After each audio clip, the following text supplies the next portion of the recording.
یقیناً یہ مہلت ہوتی ہے ایک مومن کی زندگی میں. اسی لیے تو رجب کا چاند دکھتے ہی میرے آقا صلی اللہ علیہ وسلم یہ دعا شروع فرماتے: اللہم بارک لنا فی رجب و شعبان و بلغنا رمضان. اے اللہ، رجب اور شعبان میں ہمیں برکت عطا فرما اور رمضان تک ہماری زندگی پہنچا دے. یہ حضور رجب کے مہینے سے دعا کرتے رہتے تھے کہ رمضان اس سال کا مل جائے.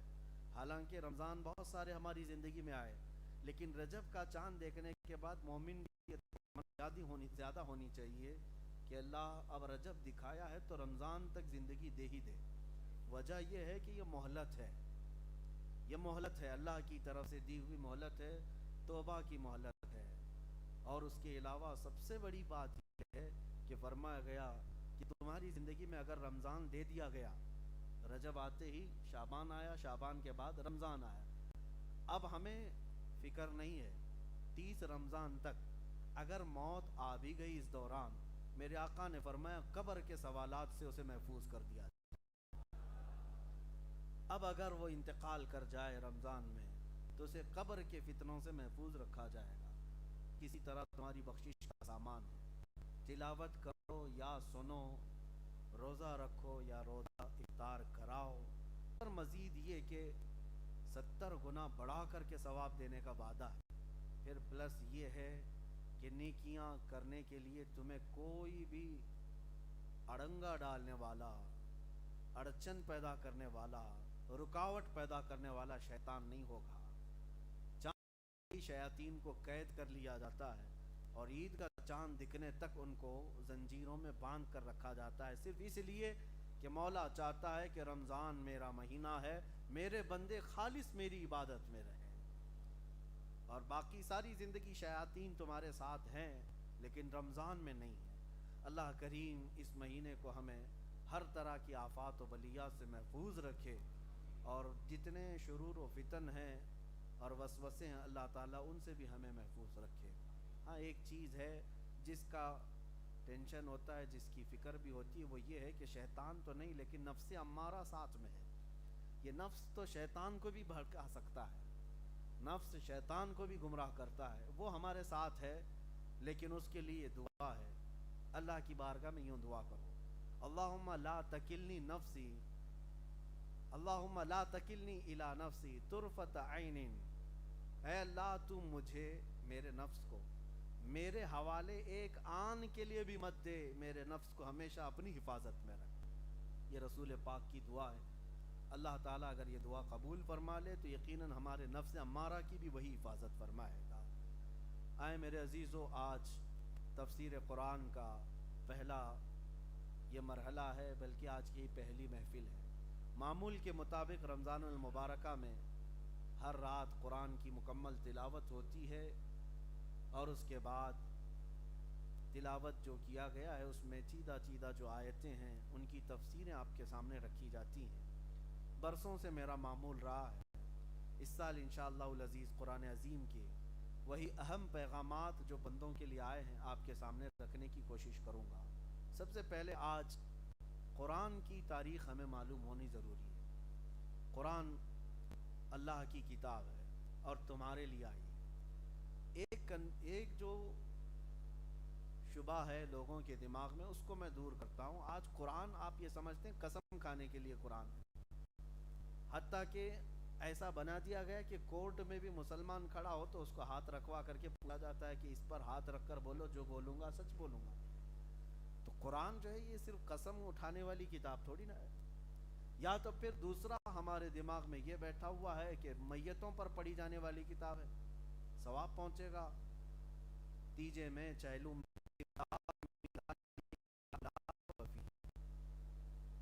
الف لام میم کا مطلب تو کسی کو نہیں معلوم اور نہ ہی قیامت تک کوئی بتا سکے گا. یہ حروف مقطعات ہیں جن کا معنی صرف اللہ اور اس کے رسول جانتے ہیں. وہ رازوں میں سے کچھ راز ہیں. کچھ سورتوں کے شروع میں یہ الفاظ آئے ہوئے ہیں، اور جو آیت اس کے بعد آئی ہے ذالک الکتاب لا ریب فیہ، یہ وہ کتاب ہے جس میں شک کی گنجائش بھی نہیں. ھدی للمتقین، اب یہاں سے آیت شروع ہے. یہ ہدایت ہے پرہیزگاروں کی. یہ کتاب کس کے لیے ہے؟ ہدایت ہے پرہیزگاروں کے لیے. اب سوال آپ بھی یہ کر سکتے ہیں ہم تو پرہیزگاروں میں کہاں شمار ہمارا؟ اگر یہ کتاب صرف پرہیزگاروں کے لیے ہے تو پھر ہمارا کیا ہے؟ اور کیا قرآن صرف پرہیزگاروں کے لیے، متقیوں کے لیے آئی ہے؟ نہیں، اس کی ایک مثال یہ ہے میرے عزیزو. بارش جب آسمان سے برستی ہے، زمین پر جھما جھم بارش برستی ہے، اور بارش کے برسنے کے بعد اس کا اثر کیا ہوتا ہے وہ آپ کو پتہ ہے. سبزے اگاتے ہیں زمین سے، بارش کے دوسرے ہی دن کومپل کھل جاتے ہیں، پودے اگاتے ہیں، گھاس نکل آتی. لیکن میں آپ سے ایک بات پوچھتا ہوں، جب بارش برستی ہے تو ڈامر والے، سیمنٹ والے روڈ پہ بھی برستی ہے، کچے میدان پہ بھی برستی ہے، کھیتیوں میں بھی برستی ہے. تو زمین ساری بارش ایک ہی طرح برس رہی ہے، لیکن اس ڈامر کے روڈ پر ایک بھی گھاس نہیں اگتا، نہ ہی ایک پودا نکلتا ہے. 10 سال بھی بارش برسے، لیکن کچی مٹی والی زمین پر ایک دن بھی بارش ہو جائے تو دوسرے دن پودے نکل آتے ہیں. بارش کا قصور ہے یا زمین کا قصور ہے؟ بارش کا کوئی قصور نہیں. بارش وہی ہے جو سیمنٹ پر بھی برس رہی ہے اور کچی مٹی پر بھی برس رہی ہے، ایک ہی بارش ہے. لیکن زمین جس نے جیسا جذب کرنا ہے، اسی طرح قرآن یہ بارش رحمت ہے، ہر ایک کے سینے پر یہ برس رہی ہے. جس کا سینہ جیسا ہوگا ویسا وہ قبول کرے گا. جس کی مٹی نرم ہو، جس کے دل کی زمین نرم ہو، فوراً اس کے اندر ہدایت کے آثار نظر آتے ہیں، اس کی آنکھوں سے آنسو نکل آتے ہیں، اثرات ظاہر ہوتے ہیں قرآن کے پڑھتے ہی. اور دل اگر ڈامر سیمنٹ کا سخت ہے تو یہ قرآن کی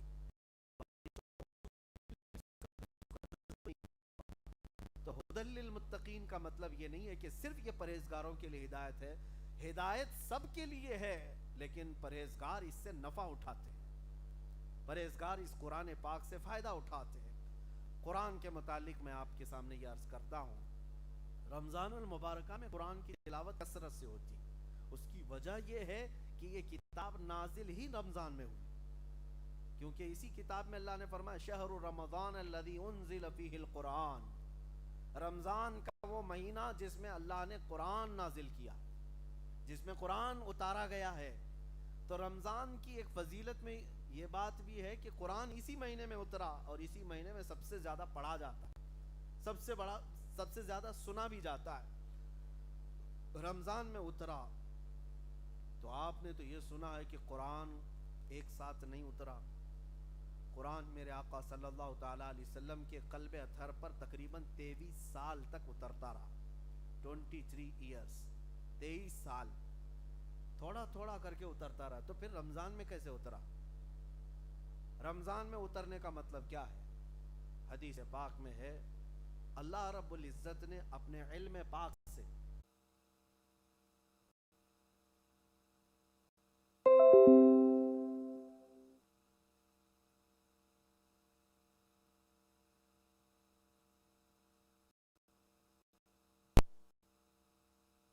اترنے کی ابتدا، بخاری شریف کی سب سے پہلی حدیث سیدنا امام بخاری رحمۃ اللہ تعالی علیہ نے جو سب سے پہلا باب رکھا ہے، وحی کے اترنے کی شروعات کیسی تھی، وحی کے یعنی قرآن کے اترنے کی شروعات کیسی تھی. نبی پاک صلی اللہ تعالی علیہ وسلم مکہ مکرمہ میں جب آپ کی عمر مبارک 40 سال کی ہوئی، کثرت سے نبی پاک صلی اللہ علیہ وسلم عبادت کی طرف رجوع فرماتے ہیں. یعنی جب آپ کی عمر پاک 35 سال سے اوپر ہوئی تو حضور اکرم صلی اللہ تعالیٰ علیہ وسلم نے دنیاوی معاملات کو یکسر ترک فرما دیا تھا.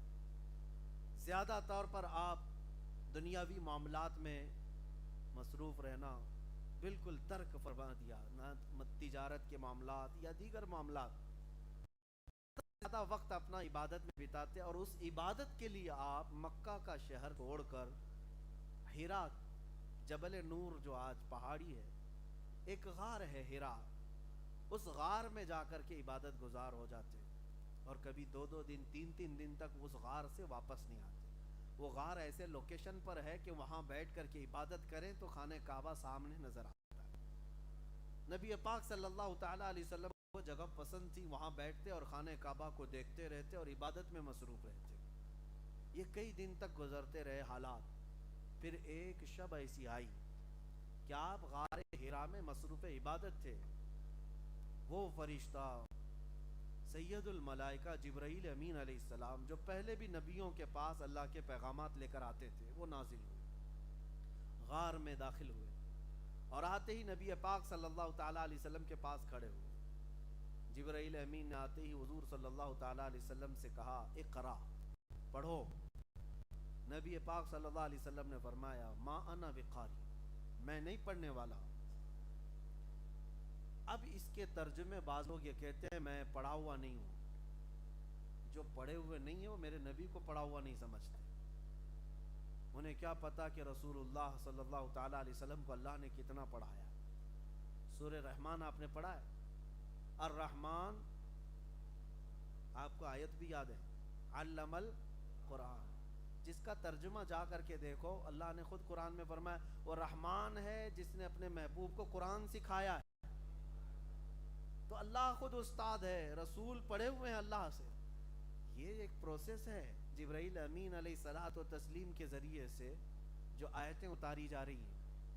میں آپ کو بتاؤں, کیا اللہ تعالیٰ تمہارے گھر بغیر کسی سبب کے بچہ دینے پر قدرت رکھتا ہے یا نہیں؟ اللہ قادر مطلق ہے, لیکن اس کا قانون کیا ہے؟ شوہر اور بیوی کا اختلاط ہو, شادی ہو, نکاح ہو, اور دونوں کے اختلاط سے پھر بچہ وجود میں آتا ہے. ایک سبب رکھا گیا ہے, ورنہ وہ قادر مطلق کسی سبب کا محتاج نہیں ہے. وہی اتارنے کے لیے جبرائیل امین علیہ السلام کو بھیجا گیا. جبرائیل علیہ السلام کا کام صرف اتنا تھا کہ اللہ کا پیغام لائیں اور رسول اللہ تک پہنچائیں. کوئی ہرگز اپنے ذہن میں یہ نہ سمجھے کہ میرے آقا کے وہ استاد ہیں جبرائیل. جبرائیل علیہ السلام رسول اللہ کے استاد نہیں ہیں, وہ صرف پیغام لانے والے فرشتے ہیں. پیغام لانے والے فرشتے قرآن کی, جیسے میں نے شروع میں ہی کہا الف لام میم, الف لام میم, یاسین, طٰہٰ, طاسین, طاسین میم, حامیم, کاف ہا یا عین صاد. اس ترجمے لا کر کے دکھا. میں نے کہا اللہ کے رسول جانتے ہیں. مفسرین فرماتے ہیں ان کے معنی جبرائیل کو بھی نہیں معلوم. اگر استاد ہو تو استاد کو ہر چیز کا پتہ ہونا چاہیے, لیکن وہ استاد نہیں بلکہ اللہ کی طرف سے قاصد ہے نبی پاک صلی اللہ علیہ وسلم تک پہنچانے کے لیے. اب میں آپ کو بتا رہا ہوں جبرائیل امین علیہ السلام آئے اور کیا کہا اقرا, پڑھو. حضور نے کیا فرمایا, میں نہیں پڑھنے والا. یہ نہیں کہ مجھے پڑھنا نہیں آتا. دوسری بات, حضرت جبرائیل امین نے یہ جواب سن کر کے کیا کیا, حضور پاک صلی اللہ علیہ وسلم کو سینے سے سینہ لگایا اور اتنا تیز دبوچ دیا. حضور فرماتے مجھے ایسا لگتا ہے کہ میری ہڈیاں ٹوٹ جائیں. بہت تیزی سے انہوں نے معانقہ کیا, چھوڑ دیا, اور اس کے بعد اقرا, پڑھیے. حضور صلی اللہ علیہ وسلم نے پھر وہی جواب دیا ما بقاری, میں نہیں پڑھنے والا. پھر دوسری بار جبرائیل امین نے ویسی ہی گلے لگایا, پھر چھوڑ دیا, پھر کہا اقرا, پڑھیے. حضور نے پھر وہی جواب دیا ما انا بقاری, میں نہیں پڑھنے والا. 3 بار. تیسری بار پھر انہوں نے گلے لگایا بہت تیزی سے, پھر چھوڑ دیا. اب کی بار یوں کہا اقرا بسم ربک الذی خلق, پڑھیے اس رب کے نام سے جس نے پیدا کیا ہے. حضور پاک صلی اللہ علیہ وسلم نے پڑھنا شروع فرمایا. میرے آقا نے یہ پیغام دیا کہ اگر صرف اقرا ہو تو تعلیم نہیں ہے. صرف اقرا ہو, اقرا کا مطلب پڑھو, یہ تعلیم نہیں ہے. لیکن جب کہا جائے رب کے نام سے پڑھو تو یہی اصل علم ہے. اچھا, اور ایک قرآن میں کئی جگہ پر یہ بات آئی ہے, کئی جگہ پر, جیسے حضور صلی اللہ علیہ وسلم سے کہا گیا قل هو اللہ احد, آپ فرما دیں وہ اللہ ایک ہے. قل کا مطلب ہوتا ہے آپ کہیں, آپ کہیں. لیکن یہاں پر سب سے پہلے قرآن جب نازل ہو رہا ہے تو کیا کہا جا رہا ہے, اقرا, پڑھو. یہ جملے کے متعلق بعض مفسرین فرماتے ہیں کسی کو یہ اس وقت کہا جاتا ہے جو پہلے سے پڑھا ہوا ہو، ورنہ کیا کہا جائے گا؟ میں جیسا کہوں ویسا کہو، میں جیسا کہوں ویسا کہو. لیکن اقرا پڑھو یہ اس کو کہا جاتا ہے جو پہلے سے پڑھا ہوا ہو، پہلے سے پڑھا ہوا ہو. ورنہ میں قرآن کی کئی آیتیں آپ کے سامنے رکھوں گا جس سے پتہ چلتا ہے. ابھی آج ہم نے ایک آیت پڑھی ہے، وَإِذْ قَالَ رَبُّكَ لِلْمَلَائِكَةِ إِنِّي جَاعِلٌ فِي الْأَرْضِ خَلِيفَةً. یاد کرو اے محبوب جب تمہارے رب نے فرشتوں سے کہا کہ میں ایک اپنا زمین میں خلیفہ بنانے والا ہوں. آدم علیہ السلام کی پیدائش سے پہلے کی بات ہے. اللہ نے فرشتوں سے کیا فرمایا کہ میں زمین میں اپنا ایک خلیفہ بنانے والا ہوں. یہ فرشتوں سے اللہ فرما رہا ہے. یہ واقعہ بڑا طویل ہے، میں اس کو پھر کبھی سناؤں گا آدم علیہ السلام کی ولادت کیسے ہوئی. لیکن جملہ کہا جاتا ہے اس زمانے میں بھی موجود رہا. جب ابھی آدم علیہ السلام کو پیدا نہیں کیا، ماء و طین، میں تو اس وقت بھی نبی تھا جب آدم علیہ السلام ابھی مٹی اور پانی میں گودے جا رہے تھے، اس وقت بھی میرے آقا نبی تھے. تو بہرحال جبرائیل امین علیہ السلام نے 3 مرتبہ سینے سے سینہ لگایا. چوتھی مرتبہ جب کہا اقرأ بسم ربک الذی خلق، تو میرے آقا نے پڑھا. آیتیں کہاں تک آئیں؟ علم الانسان ما لم یعلم. 5 آیتیں لے کر جبرائیل امین آئے تھے. 5 آیتیں. میرے عزیزو، قرآن کی یہ آیتیں معمولی نہیں ہیں. جب نبی پاک صلی اللہ علیہ وسلم پر انہوں نے تلاوت کی، حضور فرماتے ہیں حضور کے پورے جسم کے بال کھڑے تھے، تیز پسینہ بہ رہا تھا اور بہت تیز ٹھنڈک محسوس بھی ہو رہی تھی. ٹھنڈک بھی لگ رہی ہے اور پسینہ بھی تیز آ رہا ہے. نبی پاک صلی اللہ تعالی علیہ وسلم اتر کر کے آئے غار حرا سے سیدھے ام المومنین خدیجۃ الکبریٰ کے پاس، اور ماں خدیجۃ الکبریٰ رضی اللہ تعالیٰ عنہا نے یہ کیفیت دیکھی تو پوچھا ہوا کیا آپ کے ساتھ؟ حضور نے فرمایا زملونی زملونی، مجھے جلدی چادر اڑا دو، کمبل اڑا دو. اس لیے کہ وحی کے اترنے کا جو اثر تھا وہ بہت سخت تھا. آپ سوچ سکتے ہیں میرا مولا خود قرآن میں فرما رہا ہے انا عرضنا الامانۃ علی السماوات والارض والجبال. ہم نے یہ امانت زمینوں کے سامنے رکھی، پہاڑوں کے سامنے رکھی، آسمانوں کے سامنے رکھی کہ تم لوگ اٹھا لو. فابین ان یحملنها. قرآن میں اللہ فرماتا ہے ان سبوں نے انکار کر دیا اٹھانے سے کہ ہم یہ نہیں اٹھا سکیں گے، یہ امانت ہم اٹھا نہیں سکیں گے، اور ڈر گئیں. واشفقن منها. اور پھر اللہ فرماتا ہے وحملها الانسان. اور انسان کامل نے یہ امانت اٹھا لیا. انسان کامل کون ہے؟ محمد رسول اللہ کی ذات. آپ سوچ سکتے ہیں جو امانت، جو بوجھ پوری زمین نہیں اٹھا سکی، پورا آسمان نہیں اٹھا سکا، پورے پہاڑ نہیں اٹھا سکے، وہ قلب مصطفیٰ تنہا اٹھا لیا. کس کو دیکھا یہ موسیٰ سے پوچھے کوئی، آنکھ والوں کی ہمت پہ لاکھوں سلام. جس کو بارے دو عالم کی پرواہ نہیں، ایسے بازو کی طاقت پہ لاکھوں سلام. اس نبی مکرم صلی اللہ تعالی علیہ وسلم نے وہ بوجھ اٹھایا تھا، امانت اللہ کی امانت جو پوری زمین کو اٹھانے کی طاقت نہیں. اور پھر دوسری جگہ سورہ حشر میں مولا نے کیا فرمایا؟ لو انزلنا هذا القرآن على جبل لرأيته خاشعا متصدعا من خشیۃ اللہ. اگر ہم قرآن کو پہاڑوں پر اتارتے اللہ کے خوف سے یہ ریزہ ریزہ ہو جاتے. ہم نے دیکھا ہے ابھی بدر کے میدان میں جو جنگ ہوئی تھی 17 رمضان المبارک کو، 313 صحابہ وہاں تھے، لیکن ان کی مدد کے لیے اللہ نے 5000 فرشتے اتارے تھے. تو علماء وہاں کے متعلق ایک بات بیان فرماتے ہیں، ایک پہاڑ ہے وہاں پر جس پر فرشتے اتارے گئے. اس پہاڑ کو دیکھا گیا تو بالکل ریت کا ایسا، باقی سارے پہاڑ پتھروں کے، کالے کالے پتھر، ایک پہاڑ بیچ میں ریت کا، واللہ عالم. لیکن فرمایا بزرگوں نے کہ یہ نوری مخلوق کے اترنے کی وجہ سے ریزہ ریزہ ہو، فرشتوں کے اترنے سے. باقی اللہ رب العزت جسے محفوظ رکھنا چاہے، یہ منقول بات میں آپ کے سامنے رکھ رہا ہوں. اور قرآن جس پر اتارا جاتا وہ تو پہاڑ بالکل ریزہ ریزہ ہو جاتا. میں کبھی یہی سوچتا ہوں پہاڑوں کے اندر اتنی طاقت نہیں کہ وہ قرآن کی امانت اٹھا سکیں، لیکن میرے مصطفیٰ کریم صلی اللہ علیہ وسلم نے وہ بوجھ اپنے قلب پر اٹھا لیا۔ اب آپ کو ایک بات بتا دوں، حضور صلی اللہ علیہ وسلم نے تو اٹھا لیا، ہم بھی تو تراویح پڑھا رہے، قرآن ہمارے پاس بھی، چھوٹے بچے ہمارے ہیں، قرآن پورا انہوں نے یاد کر لیا ہے، کئی حفاظ یہاں پر الحمدللہ آج ہیں ہماری تراویح۔ میں اس کو اپنی خوشبختی سمجھتا ہوں کہ میرے پیچھے الحمدللہ سننے والے پورے حافظ قرآن بھی موجود ہیں، الحمدللہ 3 تو یہاں کھڑے ہیں، اور بھی ہمارے شاگرد بھی یہاں پورے حافظ موجود ہیں، ان کے سینوں میں بھی قرآن موجود ہے پورا۔ میں یہ پوچھتا ہوں تو کیا ان کے قلب، ان کے دل بھی پہاڑوں سے زیادہ مضبوط ہیں کہ انہوں نے بھی اٹھا لیا ہے؟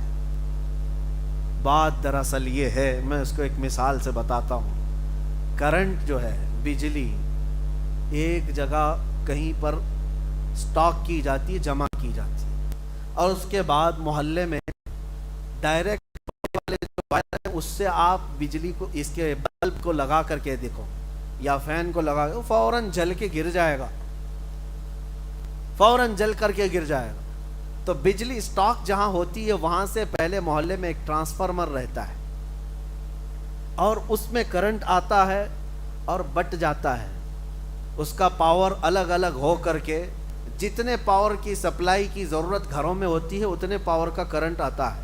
اس میں بھی 3 فیز ہے، تھوڑا ہائی پاور کا لائن لینی پڑتی ہے، لیکن جہاں سے کرنٹ جمع ہو رہا ہے ڈائریکٹ بڑا وائر کوئی بھی بلب کے لیے، فین کے لیے مفید نہیں، لگاؤ تو سب جل جائے گا، اڑ جائے گا۔ ٹرانسفارمر سے ٹرانسفر ہو کر کے جو پاور کم ہو کر کے آئے گا، پھر سارے بلب بھی روشن ہوں گے، فین بھی چلیں گے۔ تو یہ علم الہی سے اترا ہوا قرآن ڈائریکٹ یہ چھوٹے دلوں پر آ ہی نہیں سکتا۔ اللہ نے اپنے علم پاک کو سب سے پہلے قلب رسول پر اتارا، قلب مصطفیٰ نے یہ اٹھا لیا امانت، اور وہاں سے ٹرانسفر ہو کر پوری کائنات میں جتنے حفاظ ہیں سب کے سینوں پر جاتا ہے۔ اور ہر حافظ اگر آج قرآن کی امانت کو اٹھایا ہے تو وہ اس کی اپنی محنت نہیں، یہ مصطفیٰ کے بدولت اٹھایا ہوا ہے، نبی پاک صلی اللہ تعالی برکت ہے۔ اسی لیے سچ فرمایا بریلی کے امام نے، وہ جو نہ ہوں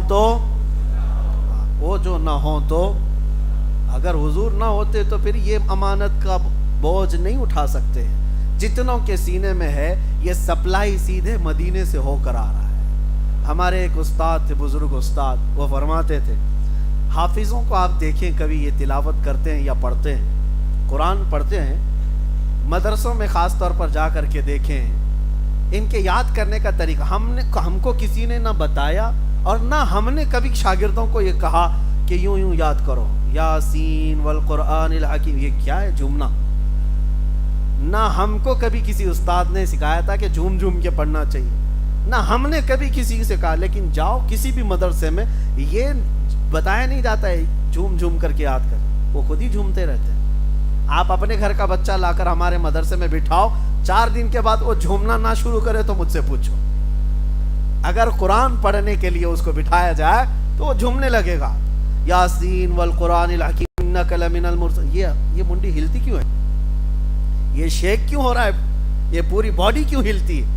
اس کے متعلق ہمارے ایک بزرگ استاد ہیں، انہوں نے فرمایا تھا کہ جب قرآن کی پہلی آیتیں اتری تھی غار حرا میں، پہلی آیتیں اقرا سے لے کر علم الانسان ما لم یعلم تک، تو یہ 5 آیتیں جب اتری تھی تو میرے آقا کی پوری باڈی ہل گئی تھی، نبی پاک صلی اللہ تعالی علیہ وسلم جھوم گئے تھے۔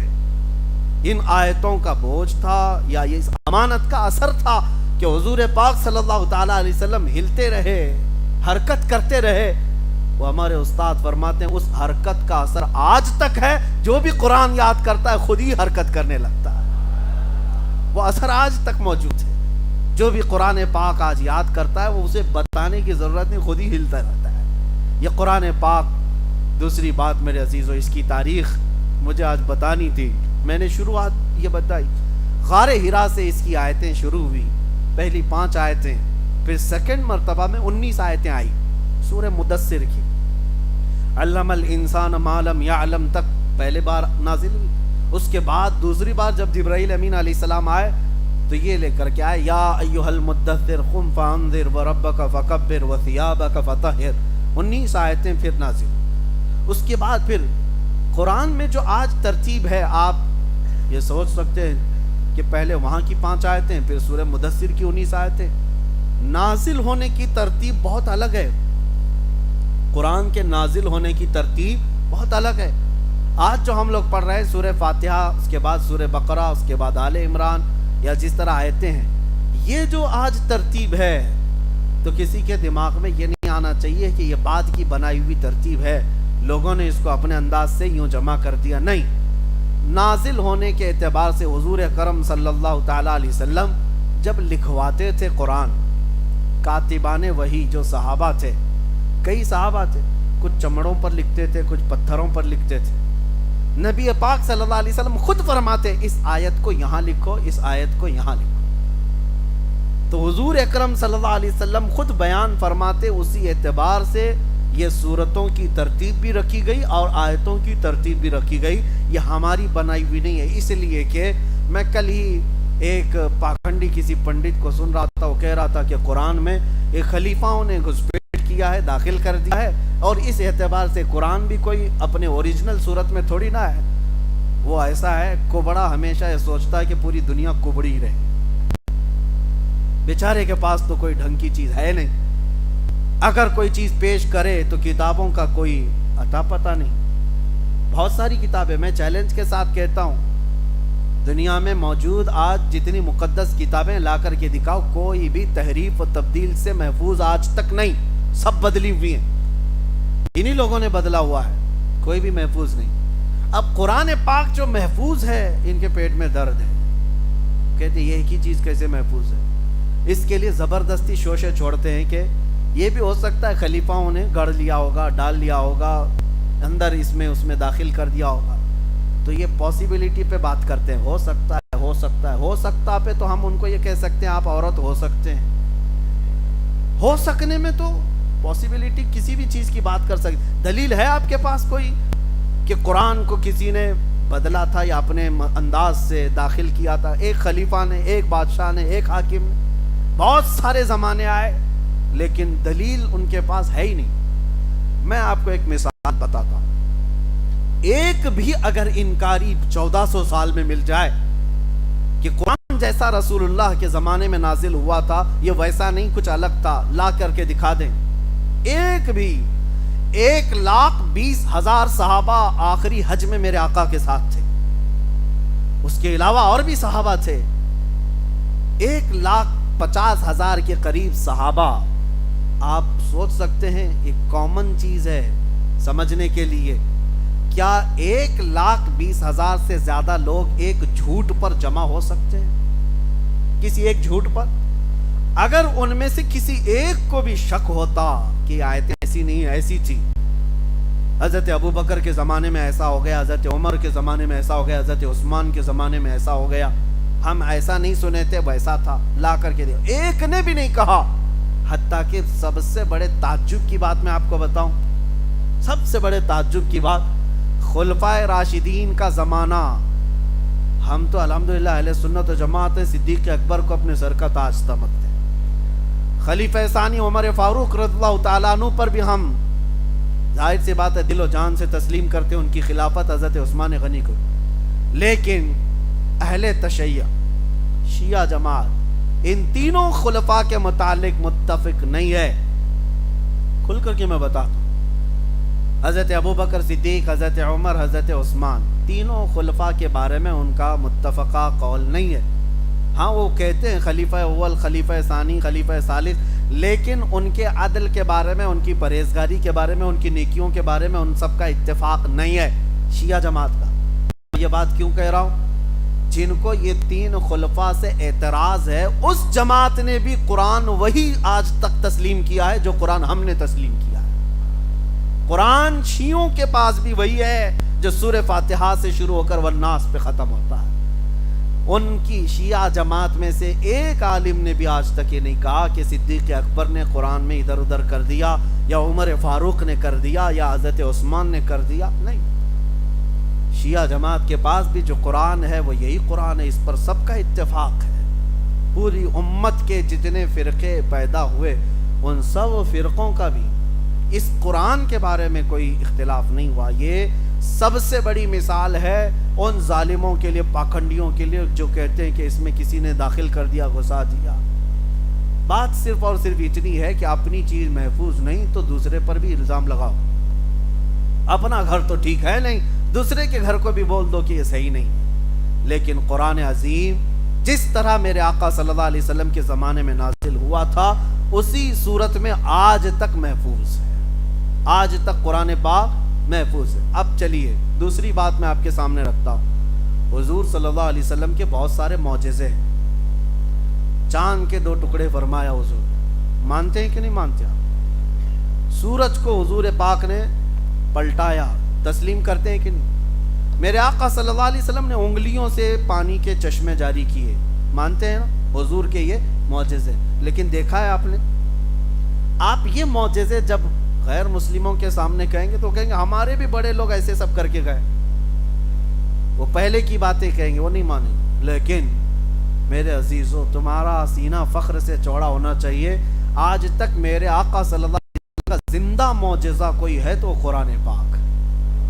یہ چیلنج پہ چیلنج دینے والی کتاب ہے۔ اللہ نے اس میں چیلنج دیا ہے ان ظالموں کو کہ لاؤ، اگر یہ اللہ کی کتاب نہیں ہے تو ایسی ایک کتاب تم بھی بنا کے لاؤ۔ پوری کتاب نہیں لا سکتے تو ایک سورہ بنا کے لاؤ، سورہ نہیں تو 10 آیتیں بنا کے لاؤ۔ کون سا بڑا کام تھا یہ؟ 1400 سال سے کیوں نہیں کیا؟ نہیں کر سکے۔ بعض لوگ ارے اب تو ٹیکنالوجی کا دور ہے، کمپیوٹر کا زمانہ ہے، بنا لیتے، کرائے کے لوگوں کو بٹھا کر کے عربی ادھر سے ادھر کر کے ایک کتاب بنا لیتے۔ نہیں بنا سکتے، کیونکہ قرآن صرف عربی لکھنے کا نام نہیں ہے، قرآن کی ایک ایک آیت معجزہ ہے، ایک ایک آیت معجزہ ہے۔ قرآن 1400 سال پہلے خبریں دے رہا ہے، آج وہ چیزیں واقع ہو رہی ہیں۔ تم کیسے خبریں دو گے؟ تم کیسے خبریں دو گے؟ آج خبریں دو گے کہ 1400 آپ اور زمانہ 40 سال کے بعد ایسا ہوگا، اٹکل پچھو تو مار سکتے ہو، لیکن قرآن جو ہے وہ حقانیت اور صداقت کی بات کرتا ہے، صداقت کی بات کرتا ہے۔ یہ چیزیں کہاں سے لائیں گے آپ؟ میرے عزیزو، میں آج آپ کو قرآن کی طرف راغب کرنے کے لیے ایک بات اور بھی کہہ دوں۔ دنیا میں تمہارا امتحان ہوگا، تمہیں آزمایا جائے گا۔ آج میڈیا کے ذریعے سے دیکھا بھی جا رہا ہے، کوئی بابا پرچیاں نکال کر کے لوگوں کے دماغ میں کیا کیا ہے وہ سب بتا دیتا ہے۔ لوگوں کو ایسا لگتا ہے ارے ہاں کیا چمتکار ہے بابا کا۔ میں وہ چمتکار کے بارے میں بتاتا ہوں اور تھوڑا انتظار کرو۔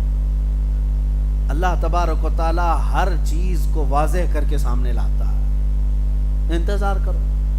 لیکن ایمان والوں کے لیے امتحان یہ ہے، تم دنیا میں کسی چمتکار کو دیکھ کر کے گرویدہ مت ہو جانا۔ میاں یہ تو بابا ہے، بھی دجال آنا باقی ہے، یہ تو پرچی دکھا رہا ہے، دجال تو بارش برسا کے دکھائے گا۔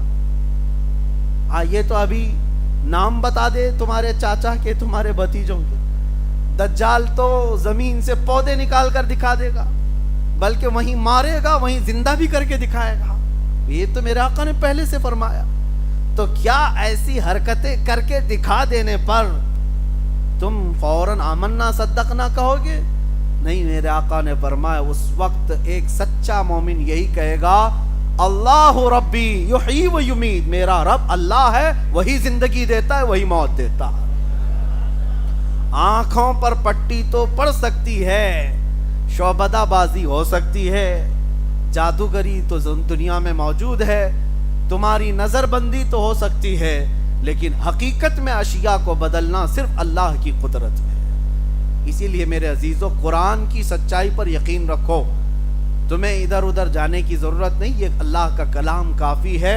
وَنُنَزِّلُ مِنَ الْقُرْآنِ مَا هُوَ شِفَاء، اللہ نے فرمایا ہم نے ہر وہ چیز اتار دی ہے اس قرآن میں جو مومنوں کے لیے رحمت بھی ہے اور شفا بھی ہے، مومنوں کے لیے رحمت بھی ہے اور شفا بھی ہے۔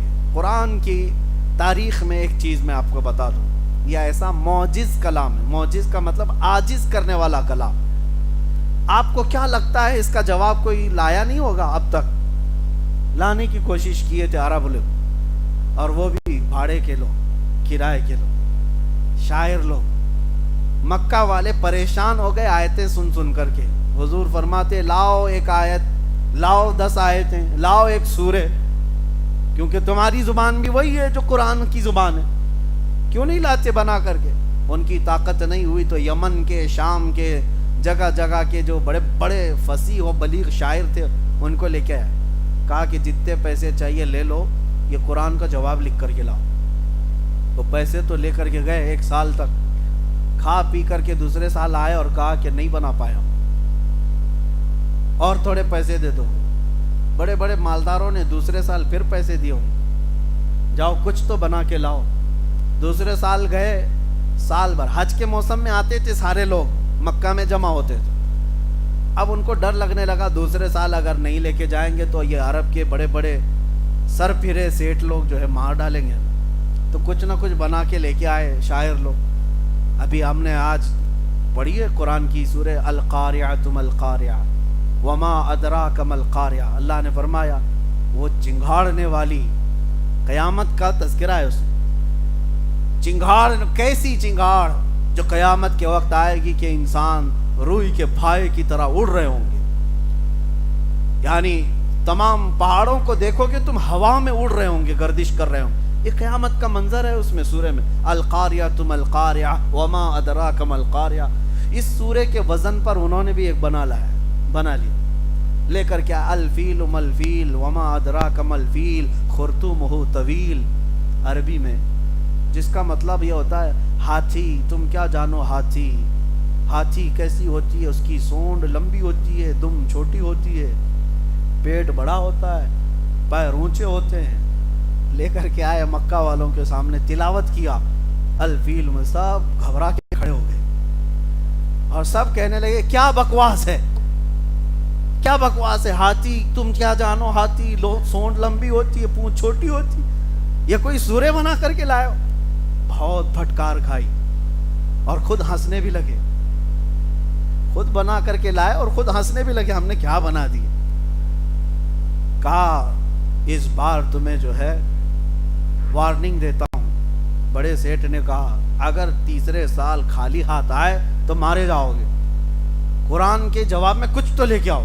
یہ کوشش میاں پہلے سے ہوتی رہی ہے، بیچارے آج میڈیا کے ایک میز پر بیٹھ کر کے کہتے ہیں کہ 26 آیتیں نکال دیں گے، وہ بڑے بڑے عرب نہیں کر پائے، یہ لوگ کریں گے جن کو پیشاب کا طریقہ نہیں معلوم۔ قرآن کی 26 آیتوں کے بارے میں میں آپ سے کہتا ہوں، تیسرے سال بیچارے کیا کیے، کہا کہ اب بنانے کی ہمت نہیں ہے، اب ہاتھی کا بنائے پھر اگلے سال گھوڑے کا نہ بنا لیں۔ بناتے نہیں، قرآن میں کچھ اگر نقص ہے، عیب ہے تو اس کو ڈھونڈ کے لے جاتے، جو عربی گرامر سے گرے ہوئے، تو 4 لفظ ڈھونڈ کے لائے، وہ 4 لفظ قرآن کے اندر کے ڈھونڈ کے لائے کہ یہ عرب نہیں بولتے، ایسی بات قرآن میں آئی ہے، فصیح نہیں ہے، یہ فصیح عربی سے گری ہوئی چیز۔ وہ کیا تھے؟ 4 لفظ تھے، حضوا، حضوا کا مطلب ہوتا ہے مذاق، لیکن قرآن میں حضوا، عرب لوگ اس کو استہزاء کہتے تھے۔ قرآن میں دوسرا ایک لفظ استعمال ہے، وہ کبار، بوڑھے کو کہتے ہیں، لیکن عرب لوگ کبار نہیں، کبیر استعمال کرتے تھے۔ اور قرآن میں ایک لفظ استعمال ہے عجاب، عرب لوگ عجاب نہیں عجیب استعمال کرتے ہیں، عجیب و غریب چیز کو قرآن میں عجاب آیا ہے، تو کہنے لگے ایسے ورڈز آئے ہیں قرآن میں جو عرب یوز نہیں کرتے۔ عرب لوگ جو یوز کرتے ہیں وہ فصیح زبان ہوتی، لشیء ہے، لشیء ہونا چاہیے۔ 4 غلطیاں ڈھونڈ کے لائے، اور جب وہ آئے تو مکہ والے خوش ہو گئے، چلو کچھ تو لائے، 3 سال پیسے کھا کر کے۔ حضور کے پاس وہ آئے، حضور سے کہا کہ دیکھو محمد صلی اللہ علیہ وسلم، ہم نے تمہارے اس کلام قرآن سے 4 ایسی غلطیاں نکالی ہیں جو عرب لوگ استعمال نہیں کرتے، عربوں کے درمیان یہ رواج نہیں ہے۔ حضور نے فرمایا میں تم سے نہیں بات کرتا، ہمارے اور تمہارے درمیان فیصلہ کرنے کسی بڑے بوڑھے آدمی کو لے آؤ جس کی زبان دانی پر سب کا اتفاق ہو، سب اس پر اتفاق کر۔ تو اس زمانے میں 96 ایئر کا ایک بوڑھا تھا جو پہاڑوں پہ رہتا تھا، اس کی زبان ایک دم اوریجنل زبان، بالکل پیور عربی، کیونکہ کبھی وہ لوگوں سے ملنا جلنا نہیں، اپنی زبان کی حفاظت کے لیے بیچارہ بوڑھا پہاڑوں پہ رہتا تھا۔ ان مکہ والوں نے کہا ہم اس کو لے کے آئیں گے، وہ استاد فیصلہ کرے گا۔ حضور نے فرمایا لے آؤ اس کو لے کر کے آئے۔ جب وہ بوڑھا آیا تو حضور بیٹھے ہوئے تھے۔ بڑے لوگوں کے آتے ہی تعظیم کی جاتی تھی، حضور کھڑے نہیں ہوئے، حضور بیٹھے رہے۔ وہ بوڑھا دیکھتا رہا اور آ کر کے حضور کے سامنے بیٹھ گیا تو حضور کھڑے ہو گئے۔ جب وہ بیٹھا حضور کھڑے ہو گئے تو وہ گھبرا کے وہ بھی کھڑا ہو گیا۔ حضور پھر بیٹھ گئے، وہ پھر بیٹھ گیا۔ حضور نے فرمایا یہاں نہیں، یہاں بیٹھو بازو۔ اس کو وہاں سے اٹھائے، بازو میں بیٹھے۔ اس کے بعد پھر حضور نے فرمایا نہیں نہیں ادھر نہیں، ادھر بیٹھو۔ 96 سال کے بوڑھے کو اٹھاؤ بٹھاؤ، ویسے ہی بوڑھے سٹیا جائے۔ وہ بیچارہ ادھر سے ادھر، ادھر سے ادھر کیا، غصے میں آ گیا۔ غصے میں آ کر کی جو اصلی زبان ہوتی وہی نکلتی۔ اس نے کہا یا محمد اتتخذنی حضوا وانی شیخ کبار وان ھذا منکم لشیء عجاب۔ وہ 4 غلطیاں جو یہ پکڑ کے لائے تھے، وہ بوڑھا وہی 4 باتیں بول رہا تھا۔ وہ کہہ رہا تھا اے محمد تم میرا مذاق اڑا رہے ہو۔ حضوا کا لفظ اس نے استعمال کیا، کہا انی لشیخ کبار، میں تو کبار بوڑھا آدمی ہوں، وَإِنَّ هَذَا مِنْكُمْ لَشَيْءٌ عُجَابٌ، اور ایسی حرکت آپ جیسے آدمی سے بہت عجیب ہے۔ اس نے نہ عجیب کہا، نہ کبیر کہا، نہ استہزاء کہا، اس نے کہا حضوا عجاب کبار۔ جو عرب لوگ غلطیاں پکڑ کے لائے تھے کہ عربی لوگ استعمال نہیں کرتے، یہ بوڑھا سٹیا کر وہی لفظ استعمال کر رہا ہے۔ حضور نے ان کی طرف دیکھا اور کہا جس کو فیصلہ کرنے لائے تھے وہی 4 باتیں تو کہہ رہا ہے۔ جس کو تم کہہ رہے ہو کہ قرآن کی فصیح زبان نہیں ہے، تو سب سے بڑا استاد وہ استعمال کر رہا ہے۔ بیچارے شرما کر منہ جھکا کر چلے گئے۔ قرآن کا جواب اس وقت بھی نہ لا سکے تھے۔ حضور کے زمانے میں ایک اور چیز ہوتی تھی، شاعر لوگ، شاعروں کا رواج تھا، جو سب سے اچھی شاعری کرتا تھا اس کی شاعری خانہ کعبہ کے پاس لا کر لٹکا دی جاتی، اور چیلنج ہوتا تھا اس سے اچھی شاعری اگر کوئی لکھے گا تو یہ پرانی والی نکال دیں گے اور نئی والی پھر لگائیں گے۔ عربوں میں فیصلہ ہوتا تھا بیٹھ کر۔ تو کعبے کے دروازے کے پاس جس کی شاعری لٹکی ہے وہ سب سے عمدہ شاعری، عربی میں شعر و شاعری کا رواج۔ ایک دن حضور صلی اللہ علیہ وسلم نے لکھوایا سورہ کوثر کو، انا اعطیناک الکوثر فصل لربک وانحر ان شانئک هو الابتر۔ 3 آیتیں بس لکھوا کر کے کعبے کے پاس لٹکا دیا اور کہا کہ جو اس سے بہتر لکھ کر کے لائے گا یہ نکالا جائے گا اور نیا لگایا جائے گا۔ اب عربوں کو پتا تھا اس کے معنی کیا ہیں، اور یہ 3 آیتیں نہیں ہیں ہمارے اور آپ کے لیے، ہم اجنبی ہیں عربی سے، لیکن عربی لوگ جانتے ہیں اس میں کتنا سمندر بھرا ہوا ہے معنوں میں۔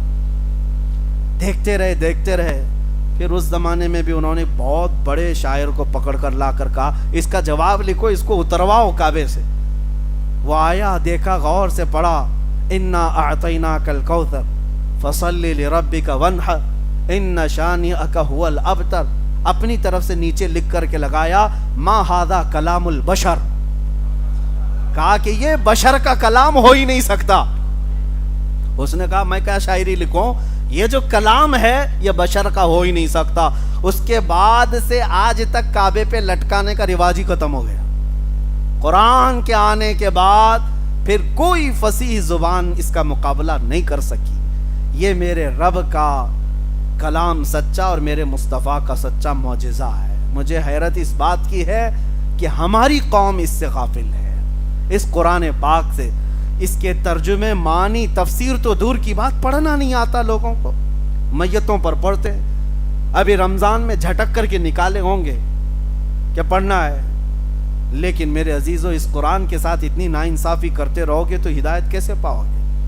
درس قرآن اگر ہم نے نہ بلایا ہوتا، یہ زمانے نے زمانہ نہ دکھایا ہوتا۔ وہ زمانے میں معزز تھے مسلمان ہو کر، آجم خار ہوئے تاریک قرآن ہو کر۔ ہم قرآن چھوڑ کر کے خار ہوئے۔ اتنا علم اس کے اندر ہے۔ میں نے اب تفسیر کے لیے جو اس سال مزاج بنایا تھا کہ قرآن کے اندر جو علوم ہیں میں آپ کے سامنے نکال کر کے رکھوں گا۔ آج ریسرچ کرنے کے بعد جو علوم لائے گئے، میں نے وہ علوم قرآن میں پڑھے، نام اگرچہ الگ الگ دیے ہوں۔ میڈیکل سائنس کی کتنی تھیوریاں میں قرآن سے آپ کو نکال کر بتاؤں۔ ایمبریالوجی جس کو کہا جاتا ہے، بچے کے پیدا ہونے کا سارا علم، ایمبریالوجی، یہ پورا قرآن نے اس زمانے میں بتایا ہے جب نہ سونوگرافی کی مشین تھی، نہ ایکسرا تھا، نہ سی ٹی اسکین، کچھ نہیں. ماں کے پیٹ میں بچہ کیسے کیسے پلتا ہے، وہ ہو بہو وہی الفاظ آج میڈیکل سائنس میں موجود ہیں. یہ قرآن کے اندر وہ علوم موجود ہیں. اور علم نباتات جس کو کہتے ہیں بوٹانی، اور آرکیالوجی، آسٹرونومی، آسٹرالوجی، یہ الگ الگ علوم آج پیدا کیے گئے. آسٹرالوجی والے زمین کے ماہرین، فلکیات کے ماہرین زمین کے اندر کے خزانے کھوج رہے ہیں، اور قرآن نے وہ سب اس میں بتایا ہے. آسٹرونومی، ستاروں کا علم رکھنے والے بہت سارے ماہرین ہیں، سائنٹسٹ ہیں، وہ اب کے زمانے میں کھوج کر کے نکال رہے ہیں کہ ستارے کتنے بڑے ہیں، یہ کتنی طاقت کے ہوتے ہیں، ان کی عمر کتنی ہوتی ہے، اور یہ کب جا کر کے کہاں ختم ہوتے ہیں. بلیک ہولز کیا ہیں؟ ایک بہت بڑا علاقہ ہے بلیک ہول، جہاں ستارے اپنی عمر بتا کر کے جا کر اس میں ختم ہو جاتے ہیں، ٹوٹ جاتے ہیں، فنا ہو جاتے ہیں. یہ تارے جو دکھ رہے ہیں، سائنس اس بات کا شاہد ہے. آج انہوں نے اپنے آلہ جات سے یہ تحقیق کر کے نکالا ہے کہ یہ ساری چیزیں ہیں، بلیک ہولز ہیں. اور 1400 سال پہلے کون آسمان پر گیا؟ کون سے راکٹ گئے؟ کون سے جیٹ گئے؟ کون سے طیارے گئے؟ نہیں. ستاروں کے علم کے لیے کون سی مشین تھی؟ لیکن مصطفیٰ کی زبان سے یہ الفاظ نکل رہے ہیں، لا اقسم بمواقع النجوم.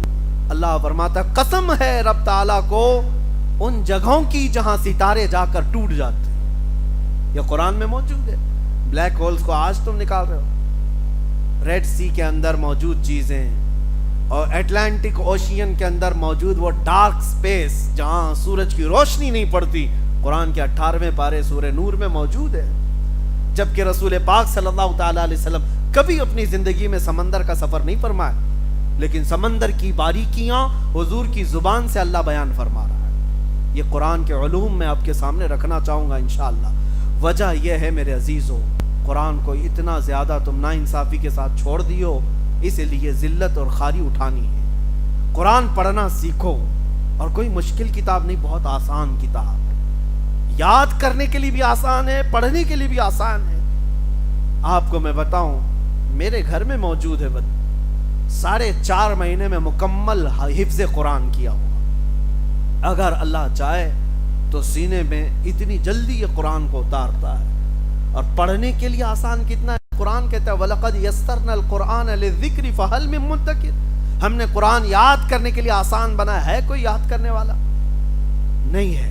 قرآن پڑھتے نہیں، ایک رکوع پڑھتے ہیں کہ تھک جاتے ہیں، بند کر کے چلے جاتے ہیں. تم نے کبھی سوچا ہم گھنٹوں موبائل چلا لیتے ہیں، اکتاہٹ نہیں آتی، سب کے میسیجز پڑھتے ہیں، فالتو میسیجز سب دیکھتے رہتے ہیں، لیکن قرآن پڑھنے میں کیوں دقت کیوں آتی ہے؟ دل کے کالا ہونے کی علامات میں سے، دل کے مردہ ہونے کی علامات میں سے. اٹھاؤ، رمضان المبارک آ چکا ہے.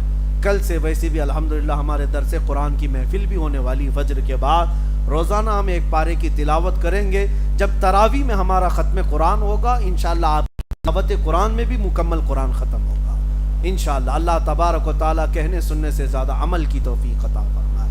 اب میں اخیر میں یہی دعا کروں گا کہ آج سے ہم نے قرآن کے متعلق یہ معلومات آپ کے سامنے رکھی ہیں، اور پھر میں زمانے کے آج اعتراضات جو ہیں قرآن پر، اس پر بھی میں انشاءاللہ آؤں گا. کسی دن عرض کروں گا 26 آیتوں کے متعلق میرا ایک مکمل بیان موجود ہے کہ اس میں آیتیں دہشت گردی کو بڑھاوا دیتی ہیں، فلاں ہیں، ایسی ہیں. میرے عزیزو بات بڑھ جائے گی. سب کی کتابوں میں کچھ نہ کچھ موجود ہے، بہت ساری ہیں. بعض وہ کتابیں اگر میں رکھوں یہاں پر اس لیے کہ قرآن پر سارے اٹیک کر رہے ہیں، ان کی کتابیں تمہیں پتہ ہے جس میں یہ بھی بیان کیا گیا ہے کہ شودروں کو گرم کھولتا ہوا تیل کان میں ڈال دو اگر وہ یعنی مقدس کتابوں کو سننے کے لیے بیٹھ جائے. یہ سب کتابوں میں موجود. کسی کتاب میں وہ حوالے کے ساتھ رکھوں گا. آج میں اوپنلی اس طرح کہہ رہا ہوں. یہ بھی موجود ہے دوسری کتابوں میں، دوسرے ریلیجین جہاں پر مقدس کتابیں مانی جاتی ہیں، کاٹ کاٹ کے ٹکڑے کر دو، جو دھرم ویرودھی ہے، فلاں ہے، سب جگہ موجود ہے. ہم نے تو کسی کو کاٹ کاٹ کر ٹکڑے کرنے کا حکم قرآن میں نہ پڑھایا ہے نہ سنا ہے. قرآن رحمت کی کتاب ہے. لیکن اس میں جہاں باتیں ہیں وہ کس لیے آئی وہ بھی میں بتاؤں گا، کس کانٹیسٹ میں بیان کی گئی ہیں، کیا موقع محل رہا ہے، وہ سب انشاءاللہ العزیز رکھیں گے ہم. لیکن ان لوگوں کا کوئی علاج نہیں جن کا دل پہلے سے پیک ہے، جانا ہی نہیں چاہتے. ختم اللہ علی قلوبہم، اللہ نے ان کے دلوں پر مہر لگا دیا ہے، نہ اندر سے باہر کچھ آتا ہے نہ باہر سے اندر کچھ جاتا ہے، ان کے لیے نہیں. لیکن جو سمجھ بوجھ رکھتے ہیں انشاءاللہ العزیز وہ ہمارے خلاصے کے بعد ایکسیپٹ کریں گے، تسلیم کریں گے کہ قرآن کی آیتیں عمل کرنے کے لیے سب سے آسان ہیں اور سب سے فطرت کے عین مطابق ہیں. اللہ تبارک و تعالیٰ لوگوں کو ذہن صافی عطا فرمائے، عقل کامل عطا فرمائے، اور قرآن کے آیات اور ان کے تمام مفاہیم پر ہمیں عمل کی توفیق عطا فرمائے. وآخر دعوانا